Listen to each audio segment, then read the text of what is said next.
Greetings, everyone. Today I want to talk about the Guru Vajra mantra.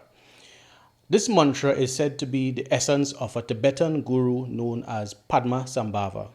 His name literally means born of the lotus. He's also known as Guru Rinpoche, which means precious master, and some researchers even consider him to be the father of quantum physics.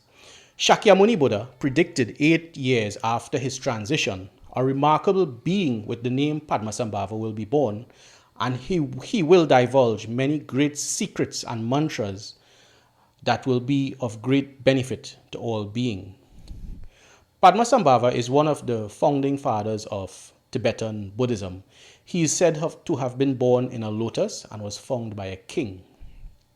In one story, it is said that when Padmasambhava was growing up, he killed the son of a minister because he was able to see that in the future of this boy, when he grows up, he would be responsible for killing many people. And it is also said that he purified the boy's karma when he died so that he would get rebirth in a higher realm. Look, after killing this boy, locals exiled Padmasambhava, and it was during this time he got empowerments from two dakinis. Now, a dakini is called a sky goddess. And as he grew older, a sky dancer, yeah. So as he grew older, he was able to read scripture and decode it instantly. And as he grew in knowledge and power, he was hired by kings to subdue demons and volatile gods that tormented the lands. But he did not destroy them. Instead, he converted these gods and demons to protect the kingdoms that they once tormented. And this is what I especially like about Taoism and Buddhism. They do not destroy demons or cast them into eternal hellfire. The Buddhists and Taoists defeat these demons. Then these entities are given a choice to uphold the 5 precepts and serve mankind. If they refuse, they are put into situations until they reform. If all attempts at reform fails, only then they are destroyed. At least this is what I've observed thus far in my research. So a good example of this is Sun Wukong, who is better known as the Monkey King. He looks just like Hanuman from the Hindu pantheon of gods, but Sun Wukong emerged from a stone egg that was said to be the leftovers between the creation of the heavens and the earth, and it sat on top Sunflower Mountain for 500 years. So he used to disguise himself as a human and he used to disguise himself as a human being and walk among humans. And he was disgusted with how mankind wasted their lives, drinking, womanizing, stealing wealth from each other. And one day he met a monk who accepted him as a student, and he surpassed all his classmates. Now, this monk admired him and gave him secret knowledge on how to do 72 transformations. So he could literally transform into anything. And this gave Sun Wukong great superhuman abilities. And one day, as per the nature of a monkey, he started to show off somewhat with his other classmates, just demonstrating what he had learned, when this teacher told him, please keep it secret. So he got kicked out of the school, and from this point, he started to make problems for humans on Earth. So the humans started to complain to the gods, and the Jade Emperor gave Sun Wukong a job in heaven to look after the celestial horses. Sun Wukong feels insulted by this low title that was given to him. So he puts up a flag and declares himself the great sage equal of heaven. And the Jade Emperor sent his soldiers to arrest him, but Sun Wukong beats everyone up. Nobody could hold him. From this point, he begins to regularly provoke the Jade Emperor and challenge him for his palace in heaven. And the Jade Emperor gives Sun Wukong another job in the celestial garden to guard the peaches of immortality and the other trees that they have there and fruits. So they were having a banquet, and Sun Wukong was not invited. And again, he felt insulted. So he ate all the peaches of immortality from the celestial garden. And these peaches are said to take between 1,000 to 3,000 years to grow. So when the Jade Emperor finds out about this, he dispatches 100,000 celestial troops to capture Sun Wukong. But he just beats everybody up. Even at one point in his development, Lord Yama, the god of death in the Hindu pantheon, he sent his soldiers after Sun Wukong, but he beats everybody up, including Lord Yama, and then scratches his name out of the Book of Death. So eventually, this conflict between the Jade Emperor and Sun Wukong, it grew so big that Lord Buddha himself intervened in that feud. And Lord Buddha made a bet with Sun Wukong. And obviously, Wukong loses the bet. And Buddha then imprisons Sun Wukong under Five Elements Mountain for 500 years. After the term of his imprisonment was over, Wukong was still sour and angry, and he wanted to fight with Buddha. But at that point, Kuan Yin appeared. Now, some people say Kuan Yin is the compassionate form of Mother Kali. Now, don't quote me on that. That's just how some people interpret her. Anyway, so she appeared, and she put a magical golden hoop on Sun Wukong's head. So if you look up Sun Wukong, you would see he always has this hoop going around his head. That's what she gave him. And this hoop, she told him, will not come off until he accompanies a monk on a very long journey to the west to collect some holy scriptures from a monastery. And during this journey, anytime Sun Wukong misbehaved, the monk would recite this mantra that was written on the hoop, and it would squeeze the head of Sun Wukong so bad that he would get a headache. And the physical pain from this was so severe that he would behave, he would comply. Some people say that this headache mantra that was used on Sun Wukong was this famous mantra used by Tibetans, Om Mani Padme Hum. So this is a good example of how Lord Buddha took a powerful and a stubborn, destructive, immortal being and transformed him so that he could use his powers for the best interests of all sentient beings.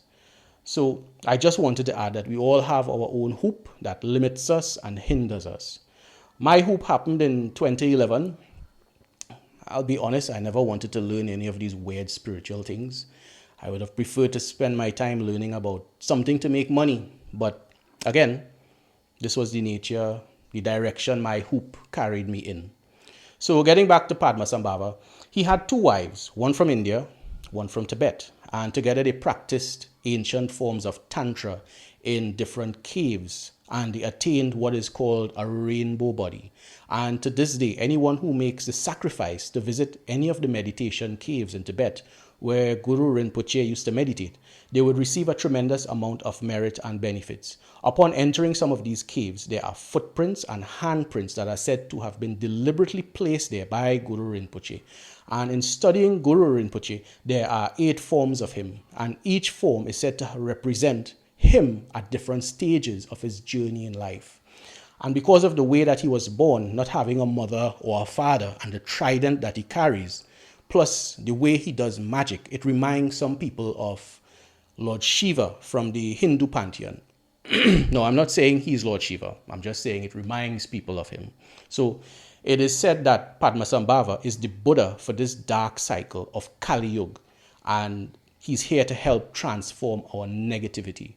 So the Guru Vajra mantra is pronounced as Om Aham Vajra Guru Padma Siddhi Hum. This is the Romanized version. The method of pronunciation in Tibetan Sanskrit is slightly different. But I personally prefer the Romanized version of these mantras because it is easier for me to pronounce and enunciate. And I do not feel like I lose any merit or benefits when I recite these mantras because my intent is sincere.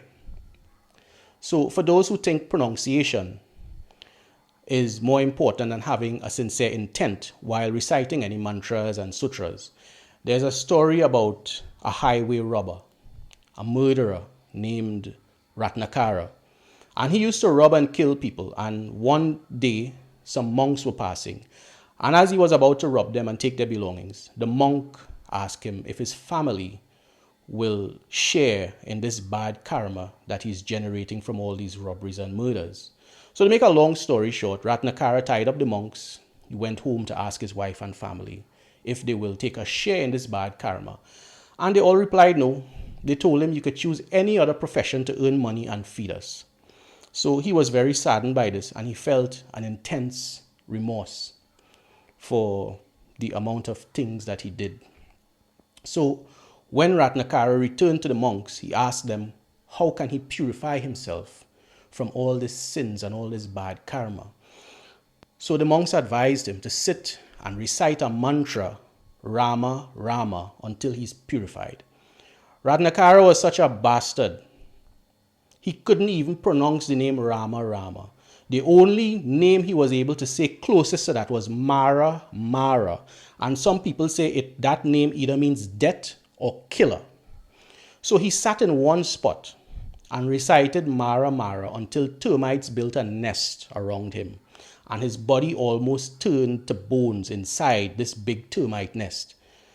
And he remained unmoved, just chanting Mara, Mara, until one day it was either Lord Brahma or a sage called Narad came and told him that his prayers were heard and he is forgiven. And he can now emerge from the termite nest, which is called a Valmika. And from that moment, he was renamed Valmiki. And history remembers him as the great sage who wrote the Holy Ramayana that consists of 24,000 verses. And it is preached and practiced in every country in the world. So I said all that just to demonstrate the benefits of sincerity. So getting back to the Vajra Guru mantra, there are many benefits to be gained from reciting this mantra, like removing negative energy, removing obstacles, dissolving depression, fulfilling wishes, conquering demonic spirits, avert sorcery and dark arts. And there are many, many, many more benefits that are too numerous for me to mention here. But the full list are described in the attached PDF for this video on my website. So apart from the Vajra Guru mantra, Padmasambhava also wrote the Bardo Thodol, which is the Tibetan Book of the Dead. And that alone is a whole other video by itself. So some people who watch my videos, they might think that my content is a bit too much for them. And then on the other end of the spectrum, there will be some Taoists and monks who might think I'm encroaching on their religion, or that some of the sutras and the mantras are not properly presented and are incomplete. My response is, in this current time, people are constantly being bombarded with useless information via social media, and it slowly dumbs you down and it shortens your attention span. So it is very difficult to present the story of Padmasambhava in a way that can sustain the interest of the average person. It is even more challenging to convince people to uphold the strict rituals and disciplines that the monks have adhered to while growing up in a monastery. And this is the perpetual struggle with most types of ancient knowledge. It remains lost in translation. How do you get the average person to understand that these ancient mantras and sutras can be used like tools to help cultivate inner stillness and generate clarity that is required to make critical decisions and even conquer your enemies? So there will be a few people who actually try to practice maybe one of these ancient mantras that I have in this DNA strand. And if they are sincere in their efforts, they will get some tangible results. And tangible results is exactly what motivates the average person to begin doing more research to see if what they can do to increase the benefits and the results that they are receiving, because their life is improving from these practices. So, and that's the whole thing, is that once something works for somebody, they will not stop. They will always continue doing it. So I encourage everyone to do your own research and only practice what you feel comfortable in using. And as per usual, there are 3 pieces of high-resolution art of Padmasambhava that you can download from armyofancestors.com. One piece you could hang in your home. The other 2 pieces are specially formatted for your cell phone and wallpaper for your desktop or laptop computer. So best of luck to everyone, and thank you very much for watching.